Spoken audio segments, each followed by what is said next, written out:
All right, welcome back everybody. If this is your first time to the channel, welcome to Notes to Fret, where we are all about turning theory into riffs. And in this video, we are going to be talking about pitch and octaves, and more specifically, we are going to be talking about pitch notation. Essentially what this is when we look at a note, we combine that note with a very specific octave. So we'll dive into this and stick around. Later on in the video, I'll be giving you some exercises for this, along with really subtle hints of notation that starts to occur when pitch notation comes into play. And it's specifically, I don't want to say for guitarists, but it definitely is something that impacts guitarists. So we'll look at that as well. So right off the bat, when we're talking about pitch notation, really, we'll talk about what it is in a moment, but really why should guitarists, concern ourselves with this? What happens is when you're playing with other musicians on other instruments, whether it's a saxophone, a violin, a trumpet, a horn, it doesn't matter, right? It could be a flute or a clarinet or a harp or anything. There's a need to make certain that when you play notes on your guitar, even though you may be in tune, if you get out of pitch, it's going to sound it's going to sound maybe interesting, but regardless, you don't want to be that player that's out of pitch. So you really need to understand how your guitar works with the other instruments that you'll be playing with. So when we're talking about pitch notation, we talked a little bit about what it is or why it might be interesting to us. But what it is, it really is saying which note you should play at what pitch. Now that sounds pretty obnoxious right off the bat. So let's say that we're going to say B flat. Well, if you look at your fretboard, you can play B flat on about 10 billion different locations.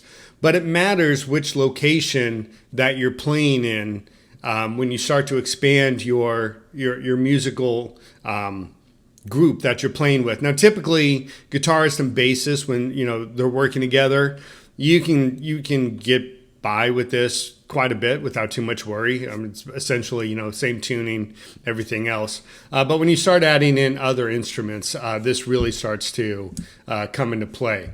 So again, why should we learn it? We talked about it a little bit, but more important is when you go to start creating your own solos and you're doing chord progressions or you're doing really fast chord transitions, understanding your pitch notation it's going to really benefit your soloing big time.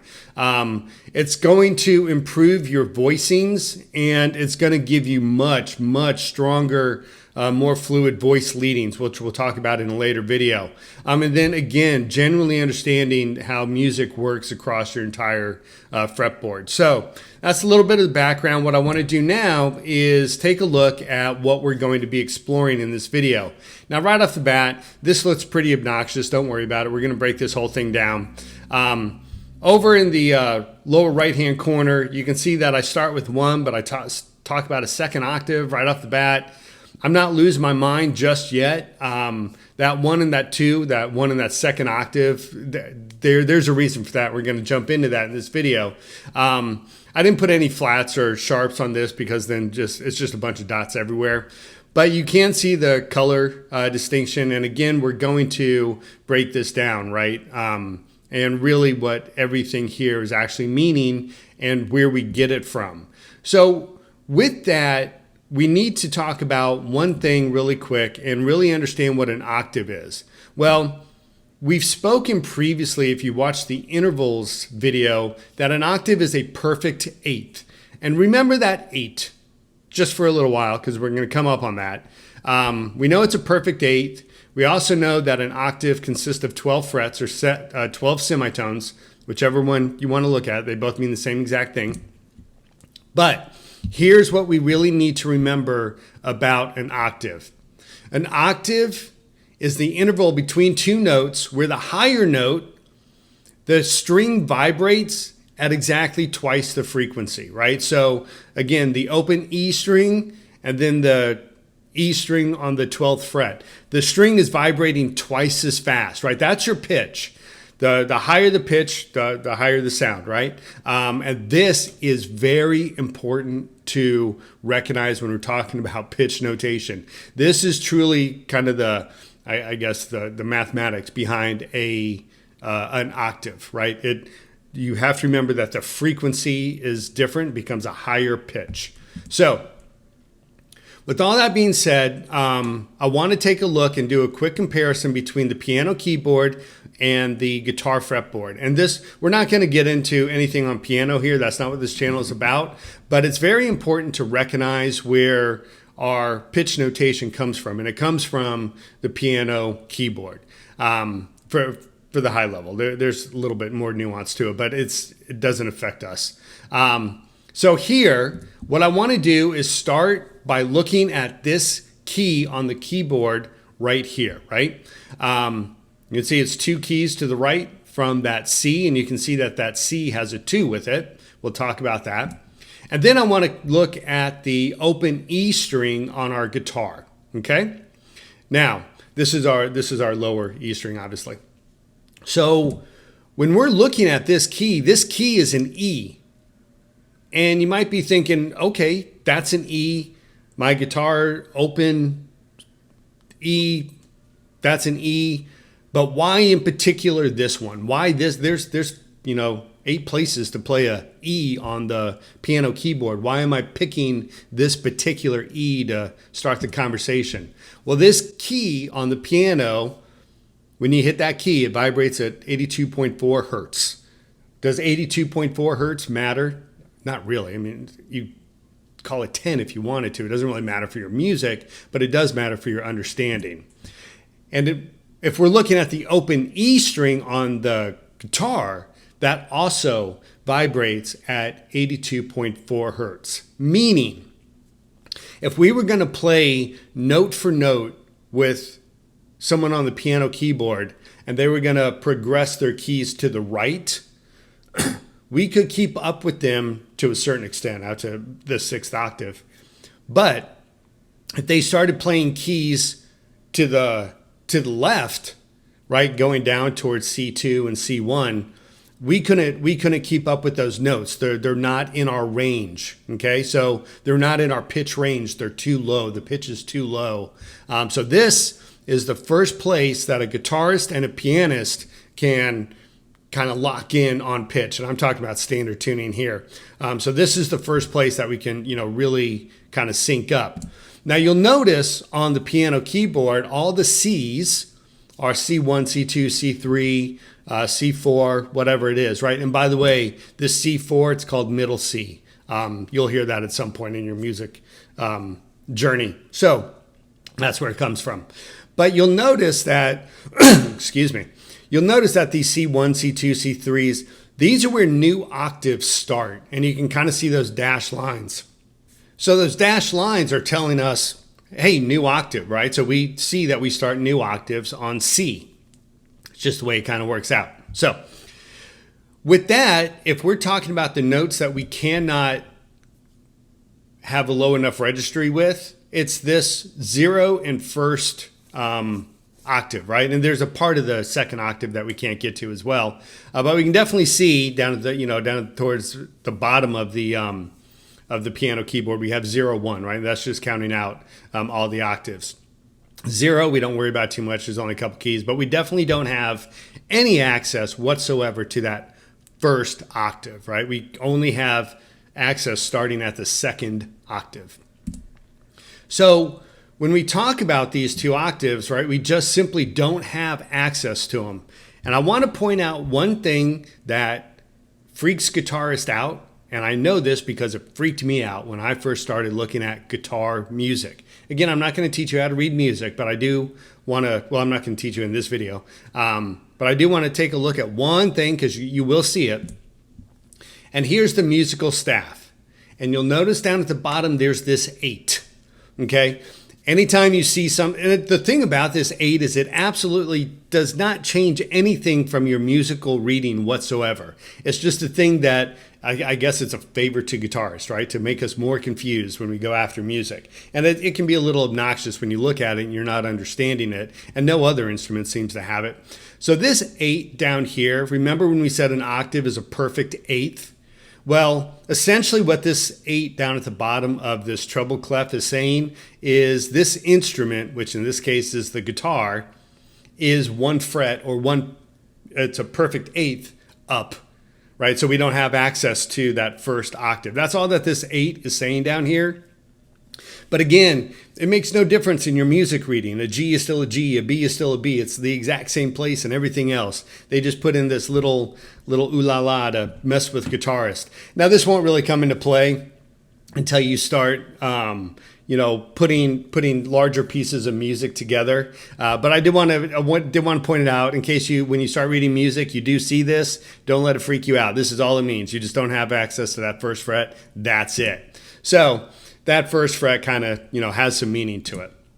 But with all that being said, when we're looking at this piano keyboard, it starts at 27.5 hertz and it ends at 4186, right? 4,186 hertz.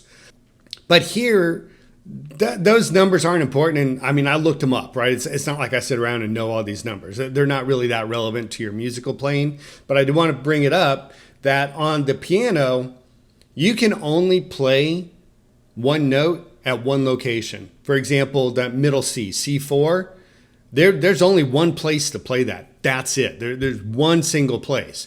However, on a guitar, when we go from 82.4 hertz to 2637 hertz down in the lower left-hand corner, well, we know on a guitar there's like 10 billion different ways or places that we can actually play a note, right? So there's one of the distinctions between the guitar and the piano that we need to be very careful of.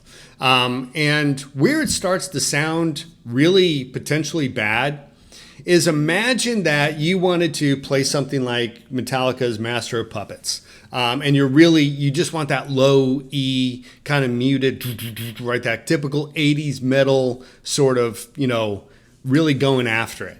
And let's say you had another guitarist in your group and you say, just, play this E. I want this hardcore. And your other guitarist starts playing on the high E string on the 12th fret. You look at the other guitarist like, what are you doing? Well, he could technically say, well, I'm just playing the E like you said. Well, yeah, but it's a completely different E. And so in your mind, you can probably hear that. Well, if you're working with a group and they're talking about, we're in the fourth octave and we're going to, be doing something on E or F sharp or what, it doesn't matter, whatever, but we're in the fourth octave and you start playing your open E with that hardcore mute, it's going to sound just as bad. It's not saying that anybody's not playing an E or that anybody's out of tune, but the pitch is going to be out of whack. So this is really why you need to understand your pitch notation, understand what's going on.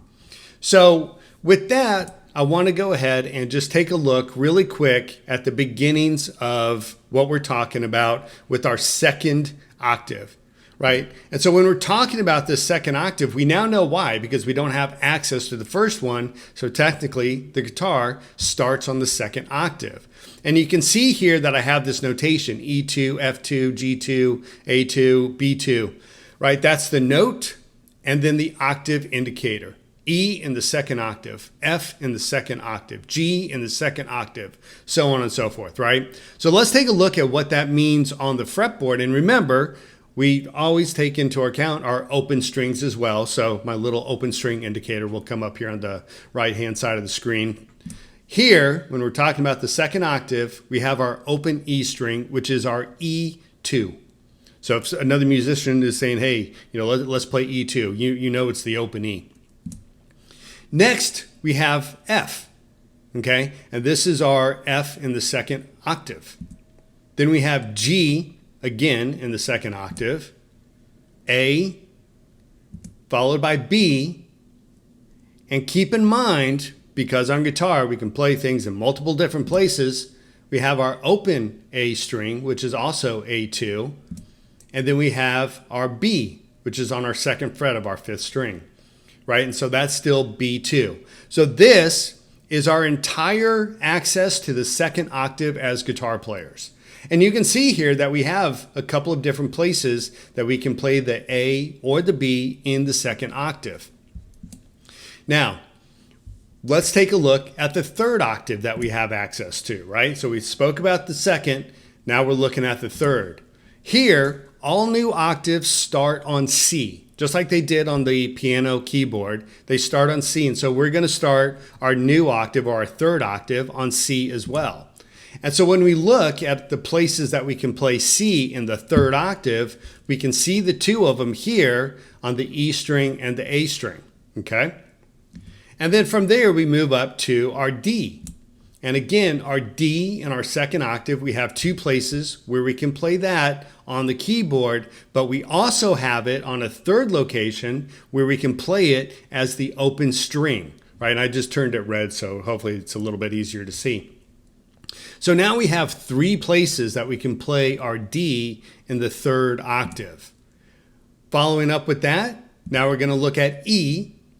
And here we have three locations that we can play E in the third octave, okay? Same thing, right? We're going to move into the fourth, exact same thing. Move into the G in our third octave. Again, we have three places on the fretboard that we can play it, but we see that the open G, now the open G string, right, our third string, also comes into play. So now we have four different areas that we can play G. From there, we look at A. Again, now we have four locations on the fretboard that we can play A in the third octave. And it's the exact same thing now with B. We now have four places that we can play B in the third octave. Now this is all the access, or we have the open B string. These are all the places that we can play the B or any note in the third octave, okay? So looking at this, you can see how wide of an option that we as guitar players have. Now there may be slight tonal differences if you're playing the open B string and then the G string on the fourth fret, depending on what the B is. And G strings sometimes can be wound strings. So if you have a wound G string and you play your open B compared to the B on the fourth fret of your G string, you may hear slight differences to it, but pitch wise they're the same notes. So just keep that in mind. As even if you're playing this on various strings, you may hear a little nuance to it, but it's still the same pitch. So let's jump into our fourth octave. And here our fretboard opens up. There's a lot of area for our fourth octave that we can really look at. But you can see that it's just spreading out across the neck, not dissimilar from the other octaves that we looked at, right? And now, we're out to E, which brings us, and I'm looking at a 24 fret guitar here. So if you only have 22, you'll still see what you have access to. But you can see how widespread we have E all the way from the 24th fret all the way to the open E. So our fourth octave, we have a sprawling expanse here. And, it's the same thing as we move through the F. And you can kind of see the patterns starting to emerge. We're guitarists. We're experts at finding patterns. You can start to see how, this fourth fret really expands across the entirety of the fretboard. And our options to play each one of these notes, right now we're on A, is just incredibly expansive. So here, right, we're going to finish off with B just before we hit C, which will be our next octave. But you can really see here that the fourth fret or the fourth octave really opens up for us. So how do you play this? Well, this is where voice leadings is going to come into play, and a lot of your voicings, right? So, when we're talking about patterns, you can see how many patterns emerge in the fourth octave that you could easily wind up doing the exact same chord all over the place. And it may appear to be different, but we can look here and we'll know that, you know, an E and an A is going to be the exact same if we keep it in the fourth octave, right? So this is where the pitch notation and the voicing and voice leading really come into play. So from here, let's look at our last full octave that we have access to, which is our fifth, right? And here, again, we start on our C5, right, for our fifth octave. And you can see here that we don't have as expansive as an array that we had with our fourth octave, right? But we started on C, we're moving into D, and we can see the exact same thing starting to take place. Now we move into E, and right now we don't have 5 different areas to play E in the fifth fret, or I'm sorry, in the fifth octave. Same thing, you know, when we come into F. Right, there's only 3 areas. Where previously, you know, in the other octaves, we saw F quite expansive across the fretboard. Same thing, G5, right? G in our fifth octave. And now let's look and see what happens with A, right? In G, we have 3 places we can play it. Now we move into A. Well, A in the fifth octave, there's only 2 places we can really play it. So our options here for voicing and voice leading are getting a little bit more confined. Right, and then finally, we wind up with B in our fifth octave. And so we definitely have access to the complete fifth octave, but we have some limited options when we compare it to the fourth octave, or even the third octave. And so when we move into the final octave that we have access to on the guitar, we move into the sixth octave, which really, you know, if we talk about C6, there's only one place to play it. This is it. D6, right? And so if you only have 22 frets, this is your limit. And then if you have 24, you have E6, right? So this is as high as the guitar will go. So we don't have, you know, beyond the sixth octave, we definitely don't have any access to it. And really in the sixth octave, we only have, you know, kind of confined area to actually play in. So when we talk about pitch notation, here's where, you know, the understanding of pitch on your fretboard kind of correlate to the piano, or really any instrument. And there's one exercise that I have found to be extremely useful with this. It'll take you a little bit to kind of get used to if you don't already know your fretboard. You should definitely know, you know, where the notes are on the fretboard. I think that's one of the best things any guitarist can do for themselves. And really just know it from the fret and the string as opposed to referencing another string. And I'll talk about that here in a minute. But here's a exercise for you to kind of follow to really help you out with a lot of this. Using only a single finger, right? It doesn't matter. Index, middle, ring, pinky, whichever one you're comfortable with. But just use one finger so you're not hitting out chords or anything else when you first start off this exercise. And from there, you're going to close your eyes. You're going to place your finger randomly on your fretboard. A random string, a random fret, all right? But you're only going to be hitting one note. And then open your eyes, look, and quickly identify the note and the octave, right? C sharp, second octave, or you want to have C sharp in second octave, but C sharp in third octave, F in fourth octave, right? C in, you know, starting off your fifth octave, whatever it is, right? Just look at it, know it, and bam, right? And then do that for a few minutes each day, and you'll be amazed at what you start to learn about your fretboard. However, there is one rule with this. There's one rule. And that one rule is you can't use another string as a reference. What do I mean by that? Well, as guitarists, pretty much every single one of us, for some reason, all know every note on if we look at our low E string, we can just figure that out. We know where F sharp is, probably because we played Crazy Train a lot. But, you know, we just look at that low E string, and for some reason, we just know it. We just know it. And to some extent, we kind of start to learn the A string pretty quickly as well. However, we have this nice little trick, right? And I know this because I used to do this as well. Skip one string, 2 frets up. That's the same note, right? So wherever you are on the fretboard, it kind of gets, a little bit different down on the B string, but skip one string, 2 frets up, it's the same note, right? Because it's the octave. Or you're like, oh, if it's on the 5th fret, that's the same as my open string, right? So there's always this reference that guitar players kind of come up with. Don't do that. And the reason that you shouldn't do that is because it's not gonna, if you're trying to figure something out, you're always gonna be referencing back. So it's gonna impact your playing a lot. Always trying to reference back to something before you can play necessarily what you're looking at. So that's the number 1 rule. Can't use another string as reference. Okay. But I think for this video, I was planning on making it short.